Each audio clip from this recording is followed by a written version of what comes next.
Rip. Yeah. Again, there's a key reason I'm not cutting out when I'm doing the long walks, because it's crucial for you guys to see just how bad this game can get with this level design. Okay. Man, I am not a fan of that at all. Oh, wait. Shit. Okay. So the next one that showed up is on the literal far opposite side of this goddamn map. Jesus. So that's, you know, fun. Actually, no, I just kind of slid my way through that, so that's awesome. I think there is still, like, a save point along the way, so if you want to level up at any point, there is that option. I'm gonna try to get myself to 6,000, by the way. Yeah. Fucker. Okay. Actually, I actually will say something I didn't realize beforehand. Guts' mechanical arm, I didn't realize that it's actually just like a straight prop, essentially. I think when it was shown at the end of the Golden Age movies or in the 97 anime, I always thought that Guts did actually have, like, neurological control over the movement of the fingers. Like, you know, an actual prosthetic. No, like, what it is, it's the fingers themselves are actually, like, magnetized, or they're magnetic. And what they do is they're supposed to, like, magnetically clamp down onto the hilt of the sword.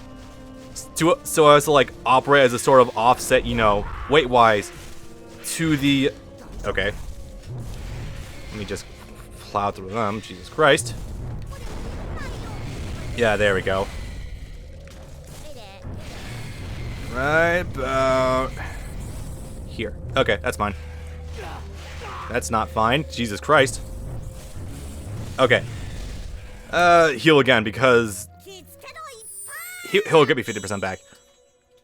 Anyway, yeah, I didn't know that about Guts' mechanical arm. I thought it was really interesting. And that still essentially means that since, you know, his arm is essentially just metal from, like, or his left arm is essentially just metal from the elbow down, that means that Guts is still essentially wielding the Dragon Slayer here with just like a 1.5 arms. Because he still has his bicep, but he doesn't have, like, another forearm to grip it with. So that's kind of cool. I do like that. I do think that's kind of neat. It's not important. I just thought it's kind of cool. So, right. I should probably also mention a few things too. So essentially the reason we're able to counter trolls right now is because since Griffith is revived in the real world right now, that's essentially perpetuating the world into like a right. So this is a little more intrinsic to what happens later on with Ganishka and Fantasia. So what's going on here is that normally creatures like these are supposed to be completely invisible, right? Oh hey, hell yeah. What's happening is that with Griffith's presence in the real world, since, you know, Griffith is a member of the God Hand and all that, you know, fun shit. Oopsie. What the hell? I just select vibration. Okay, cool. That was my bad. Yeah, fucking trolls. Yeah, right. But no, since Griffith is a member of the God Hand, and the God Hand members are like beings that are supposed to just dwell down the abyss, essentially. Like, I don't think they're supposed to be lower than the vortex of souls. It's actually not. It's not really say like how deep down like the spiritual worlds that the God Hand exists, because in the world of Berserk there's the 3 major layers of reality, which is the physical world, which is, you know, where humans reside and all that stuff. No fun stuff allowed. The astral world, which is multiple layers, like Kleepoth, and then the upper layers, which is like the interstice, and one layer below that you find these fuckers, which is essentially where like nightmarish creatures are able to roam. And then the layer below that, third layer, is of course the abyss, aka I think it's called the abyss. I think it's also referred to as like it might just be like the vortex of souls. I don't remember that fully offhand, but I'm pretty damn sure it is called the abyss, because, you know, it kind of makes sense. It's at the bottom of like reality, and nothing can really go down there and come back with their ego intact. So the reason that everything here is essentially coming to life, well, it's actually kind of been like that for a little bit. The real world and the astral world have been kind of there's been more and more overlap over the years, apparently. I think it has to do with the God Hand forming and like something about probably the Holy See, I want to say. But the big catalyst of what really sped it up is, of course, you know, Griffith coming to the real world, which is, again, a creature of the very bare minimum lowest level of the astral world, at most, like somewhere in the abyss, has come all the way up to the physical world. That's why it's such a big deal that Griffith has been revived, essentially, because, you know, a God Hand member is it's, think of it like an actual like devil is in the real world, like just in someone's flesh and blood. So as a result, like there's a lot more instances like these creatures are able to form a lot more readily. That's why trolls are able to just freely attack a fucking village on a whim. Yeah. Oh boy, they got away again. I feel like dying. I don't know how far I am into recording by now. Okay, we got it the first time, it was funny, but it's not funny anymore. Can we just move on, please? I hate this so much.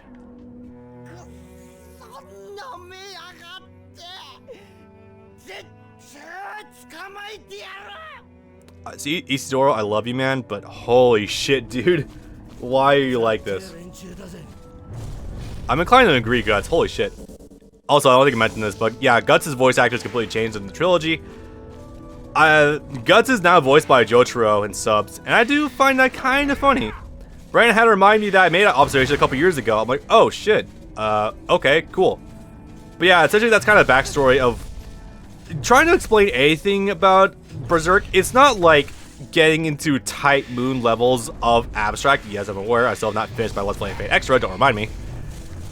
But it requires a little bit of like explanation because everything's tied together between the God Hand, the astral world, the physical world, the Holy See, Guts existing, the prophecy of the Holy See, and all that fun shit. By the way, if you wonder why I stand on that, I do believe that it's obvious that Griffith is, of course, the Hawk of Darkness. I don't think there's any dispute about that.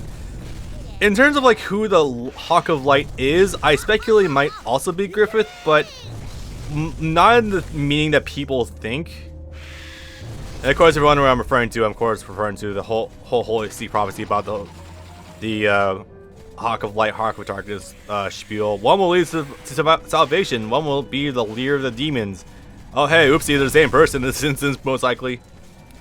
I don't think Guts is technically the Hawk of Light. That would be hilarious. But I think at this point, it wasn't fully explained that, like, in the Holy See scriptures that, you know, Griffith would be both at the same time. And more so, the Hawk of Darkness is the real one than anything else. It's still not entirely sure, actually, what the fucking endgame of the God Hand are. Because, like, it's obviously... So, the only clues as of this recording in June 2020 is that it's essentially implied that the God Hand wanted to restart on the whole Geiseric scenario where all of humanity is under the banner of like one ruler. Okay, I'm going the right way.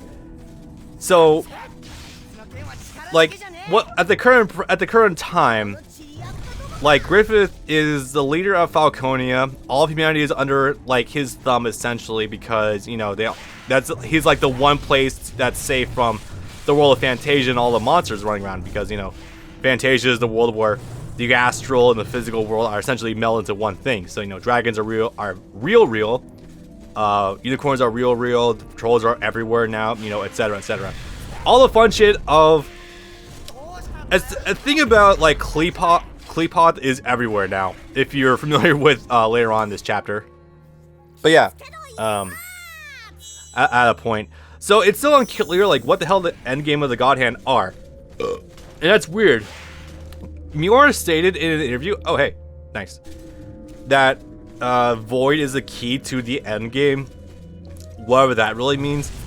Like it could mean that he's the end goal or like something else. It's really hard to pinpoint exactly. Although the fact that he's the one who administers the brands to anyone who's gonna be sacrificed is kind of a clue to that, I guess, maybe. And before all of humanity is offered up as sacrifices, which would be hilarious, but I don't know if that's gonna happen. That'd be a bit weird, but anyway. Sorry to cut this little spiel off, but hey, we're almost there. I got rid of this one. And last kid. Last little fuck in before he runs off again.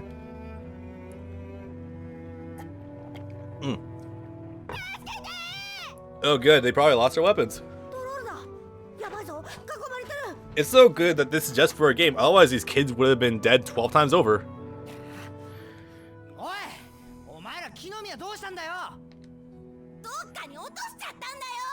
Convenient.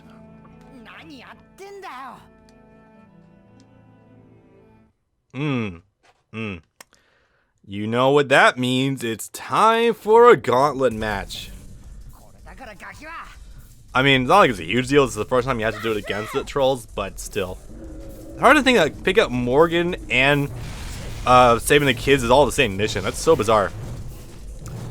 Anyway, while this is going on, my earlier point. Yeah, no, it's still unclear, like, what the hell is happening. Griffith is essentially the new Geyser with all of humanity under one banner. Humanity is essentially now fully controlled by the Holy See because, like, their savior is literally right in front of them, so there's no real room left to think about, for them to think about, like, the worship of the 4 elementals. So, I mean, that's a bit of a oof. I don't know, it's definitely obvious that the God Hand were created or altered the scriptures of the Holy See in order to benefit their own ends. So it's like, now that everyone's united under the banner, what happens now? I don't know, I can only wait. So I'm still not fully caught up. I'm just going with what I've heard in synopsis and all that stuff and what I've read on the wikis, but yeah, no, it's like, I don't know. I think it was stated that in Elfhelm, time moves differently than the real world, so for all we know, like, Guts and party are gonna leave Elfhelm, or maybe just Guts and Skull Knight if the most recent chapter is anything to go by from, like, March. It's curious though, like, how much time's gonna pass, because I think time moves slower in the astral realm, because there was that story about the fucking fairy kid where, like, he went to go check, like, see if his parents were actually in the astral world, came back. This is all revealing to Misty Valley, by the way. That one story that fuck, was it? Jill's friend. That was the main girl's name, but I don't remember her friend's name because fuck me. Like, that was the story that the friend was obsessed with, but yeah, the kid then came back and time was, like, super fast. Like, so much time had passed that the kid's parents had long since died. So it's anyone's guess, like, how much time is gonna have passed from the time that Guts' party got to the Astral World, or not Astral World, Elfhelm, to how much time is gonna have passed when they left. I think that's gonna be, like, a huge twist. Like, I'm gonna wager maybe, like, 20-30 years, enough for Ricker to have grown up as a kid, but the extreme end is probably gonna be like, what, like 100, 5,000 years? Something like that. It's hard to really pinpoint where the hell the story's going at this very moment. Anyway, all the trolls are dead. Because at this point, like, what Skull Knight said, it's obvious that they're moving towards the end game. So, like, where does it go from here? I do think it'd be a very powerful ending if Casca's influence on Guts actually ends up having Guts spare Griffith and be like, you're not worth it, and just walks away. I think that'd be a supremely powerful ending. But of course, it's obvious that, you know, Beast of Darkness is going to have some relevance going forward. Yeah,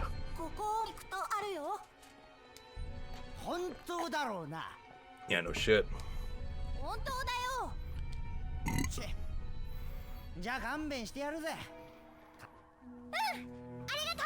So yeah, everything I just explained is like the iceberg tip of what the hell happens in the Berserk world. So yeah, if you want a fun series, absolutely give Berserk a read, and or watch the anime and be inspired to read the manga. Cool. There's a lot of weird popping on the recording right now. What the hell? That is so weird. Is that like that if I press F9? A little bit, but not horrible. Yeah, well, I'm gonna assume it's nothing too bad, and I'm just gonna roll with it. So, I think the Witch's Mansion is to the right, and I think Enoch Village is to the left. I want to say that's the case because Enoch was the only one shown on the left recently. I don't know. I'm not. Oh wait, I didn't fucking. Yeah, whatever. I'll level up after I get to the next pause screen. Whatever. It's cool. Why contain it? It's cool. Okay. But yeah, there's a ton of stuff to actually talk about with Berserk. I don't know fully what the hell happens with the Ganishka arc because, or, you know, Millennium Falcon arc when Guts is on the boat and shit like that. I'm still catching up to that in terms of like reading. Honestly, like when I get to doing the Let's Play for the Berserk Muso game, I'm of course gonna have to fully catch up with, well, not fully catch up. I'm at least gonna read to the end of the Millennium Falcon arc. Oh, hello. Boop. Never underestimate the fucking hitbox of the arm cannon. Again, arm cannon is pretty much the best move in the game. It's just so good. It's like just crucial. Hard boss counter and all that fun stuff. Yeah. Hello. I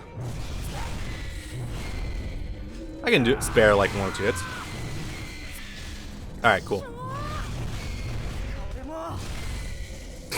I'm not even sure why that one shot of the trolls on the side. That was so bizarre. All right, moving on. And if you ever want free points, fun thing, just like turn around and unleash a volley, a running volley of the crossbow. Fun stuff. Alright, that should be in the end of the level. And oh my god, level took like 25 minutes. Jesus Christ, why? God, I wish I could read these. These are, whoever put these together is like, was definitely inspired by Devil May Cry, that's for sure. Oh, same level? Okay, cool. At some point we had to have walked to the barrier.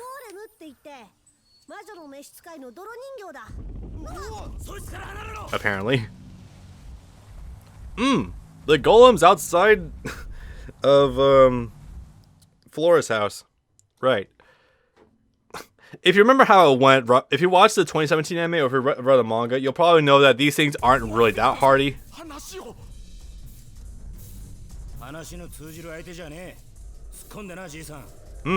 Good.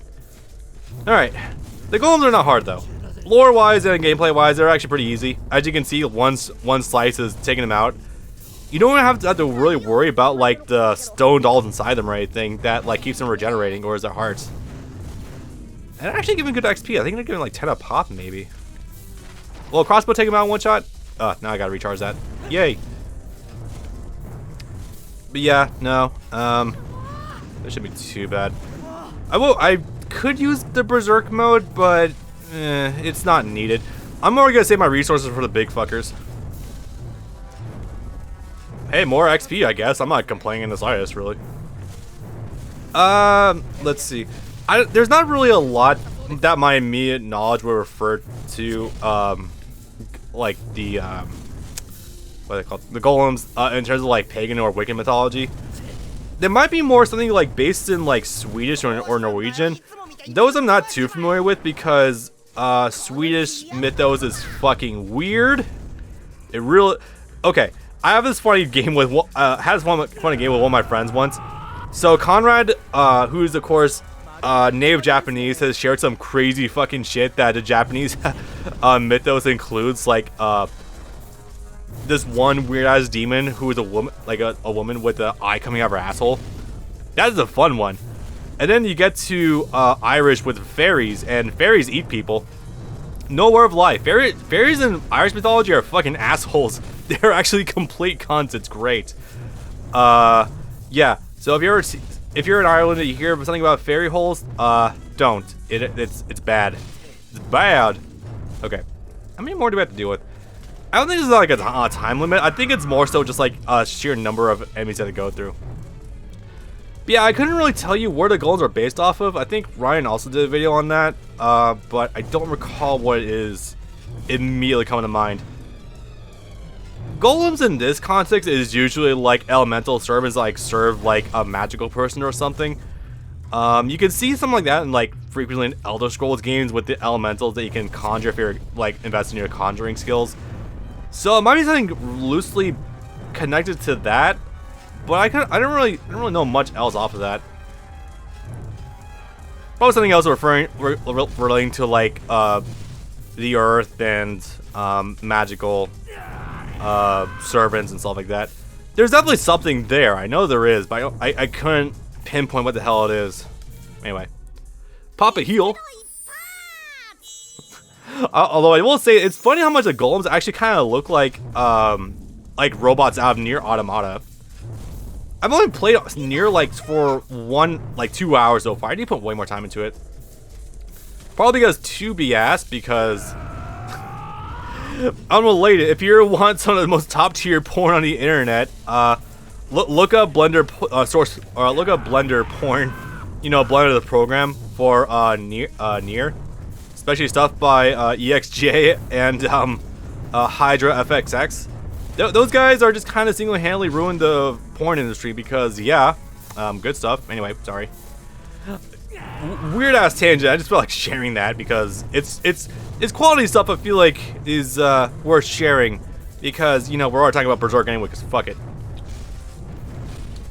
Anyway, chop it down. Oh, I guess another cool thing I do want to mention though is that it is funny. Berserk is definitely like a series with multiple turning points. You see almost nothing in terms of like magical creatures like before the eclipse until after the eclipse, or rather like only if you're in the anime. In the manga, you do have Wild at his apostle form before the eclipse happens. That might be a weird like pacing thing. I'm not sure if that was a good thing to want to keep or not.